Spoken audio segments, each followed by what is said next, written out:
Al Coffee Show Latte Art si parla di arte e se ne parla sia per l'enogastronomia sia ovviamente per tutto quello che rappresenta l'elemento artistico, la musica in primo luogo. Voi ponete una domanda: dove vuoi arrivare con il tuo talento? Dove si può arrivare? È un connubio naturalmente un po' particolare. Noi da anni siamo stati invitati dall'organizzatore Gaetano di l'Arte Art Show, e quindi questo qua è forse il quinto anno che facciamo parte di questa organizzazione. E abbiamo fatto tanti connubi naturalmente per quanto riguarda, questo è quello là più particolare, devo dire, tra musica naturalmente e quello che riguarda l'arte culinaria.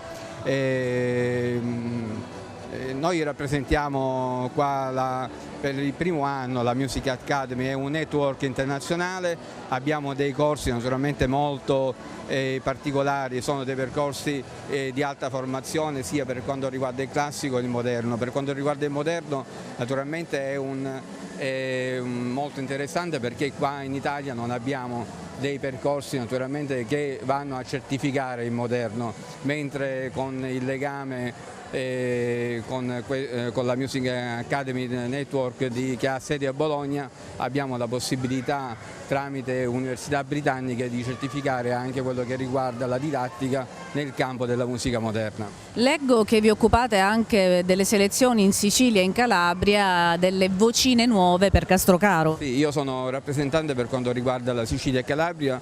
Per quanto riguarda le selezioni di vocine nuove Castrocaro abbiamo due sezioni, la sezione Baby che riguarda fino all'età di 10 anni e la sezione Junior fino ai 14 anni. E naturalmente per tutti quelli che hanno intenzione di fare l'audizione, che è totalmente gratuita, basta che naturalmente ci contattano presso la nostra sede.